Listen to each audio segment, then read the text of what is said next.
what is up, everybody? Hope everybody had a good Christmas. We certainly had a pretty decent one. Woo! But it occurred to me that I haven't followed up with a second review video on the T7. I'm gonna try to make it short and sweet because there's 1,000 of these reviews out there, but from the perspective of someone like myself who's a little shorter and a little lighter and not Adam Reeman or Pole skill-wise, the things I've noticed in 3,500 miles almost of ownership, and again, like I said, I'm just going to kind of point out a couple of the negatives here. You can find plenty of review videos of people singing the praises of the T7 all day. So, first and foremost, suspension. I am short, I am light, 160 pounds, suspension is fine. But for 95% of the people buying this bike, that is probably not the case. If you're 160, 170, 180, somewhere in that range, the suspension is probably going to be fine unless you're trying to like ride this thing on a motocross track.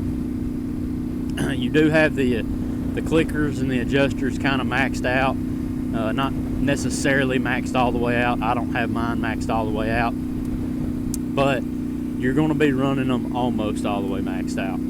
So that's not something that may be specific to the T7. A lot of adventure bikes that you may be looking at may be the same way, but you know, definitely if you're over 200 pounds, you're probably going to be looking at a respring if you just ride kind of dirt roads and pavement. But if you're going to be trying to really flog the thing off-road, and you're that kind of weight or more, then you're probably going to be looking at more of respring, revalve, different weight oil, things like that. So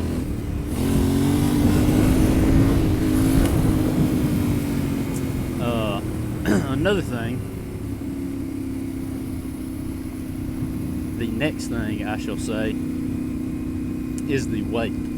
On paper, this thing is light, but if you are shorter in stature, not as stout, not as strong, you don't have as much weight to throw around yourself. It may be lighter on paper, but it is, the weight that it does have is top heavy. I guess somebody smacked that good with their truck or car. It is noticeably more top heavy than, say, a KLR 650. It's definitely, you know, to something a lot lighter like a DR 650. It's definitely, the weight difference is too much there. But something that is heavier on paper like the KLR 650, to me it felt lighter. I did 20,000 miles on a KLR 650. I took it on some 2-track and kind of got it in a couple of spots that I maybe wouldn't have took it through if I had known that they were going to be that rough. And I have no intentions of taking this bike to those same spots. That's not to say I couldn't do it without dropping it or dumping it, but I just not going to risk it. So that's the two biggest flaws or complaints that I have with the T7. There's a lot of nitpicky things that I could kind of argue about as negatives. I hate where they have the ABS on and off button at, and I also hate that you have to be pretty much not moving to turn it on or off. You can be rolling like a little bit, like I am right now, like 5 miles an hour, but I wish they would have made it a handlebar switch, and if they wasn't going to make it a handlebar switch, they at least should have put the button on the left side, so that way you're not reaching across yourself with your left hand, and made it to where you could turn it on and off while traveling. So nitpicky things like that. And yes, I'm aware you can buy a dongle to plug in. You can buy, you know, a dongle with a handlebar mounted. Like, there's things you can do, but it just seems like this is something that they should have, I don't know, ironed out. Granted, I know they're trying to hit a price point, so you can't, like, you're not going to make everyone happy. And again, you're trying to hit a price point, so at some point you have to draw the line and say that's good enough. So from the side of nitpicking tiny things like that, the bike is great. Like I said, there's 1,000 reviews out there where everyone just sings the praises of it. It's not a perfect bike for everyone. If you are shorter like me, it's going to feel really top heavy when the going gets slow off-road.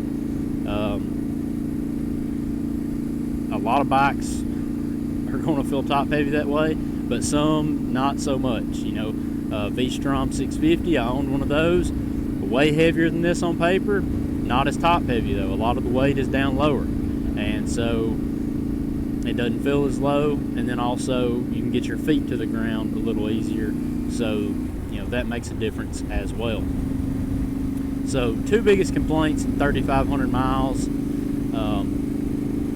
the suspension. If you're heavier, which again, this is something that almost everyone mentions, but if you're heavier, you're probably going to be looking at a respring, and depending on how aggressively you ride it, possibly revalving it or different weight pulls. And then just the top heaviness off-road. You know, you watch Paul Terez, or however you pronounce his name, you watch him rip this thing off-road like it's a play bike.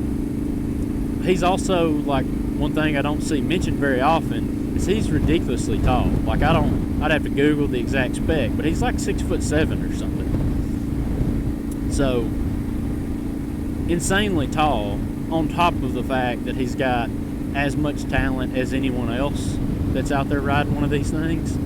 So, of course, he's going to be able to toss it around like it's you know, a kid's dirt bike. Ooh, that's a XR200.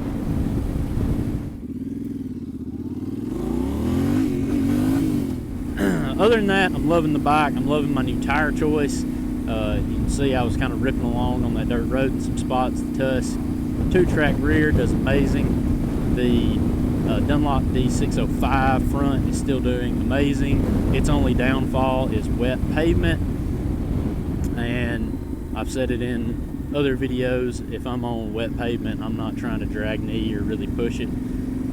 As far as just like doing creek crossings where it's slick, it does fine. So I'm happy with that. Is it better or worse than the 2-track front? I don't know, couldn't tell you. And the price difference between them is negligible, so just take your pick there. But I'm loving the 2-track rear. I definitely wouldn't see myself trying any other rear tire in its place anytime soon. So with that, we'll wrap it up right here.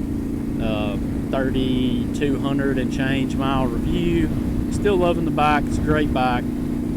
If you're shorter, don't expect to be ripping it off road unless you plan on picking it up a lot, probably because of the top heavy weight. But that kind of comes with the territory of buying a bike that's this high up, carries this much fuel this high up. I mean, if you've been riding for a while, you kind of know that you should expect that. It's kind of surprising that it feels heavier at slow speeds than the new Gen 3 KLR, because I think there's a pretty decent weight difference between those two bikes. However, like I said, kind of surprising, but to me this bike feels a little heavier up top, and overall feels heavier at slow speeds than the KLR.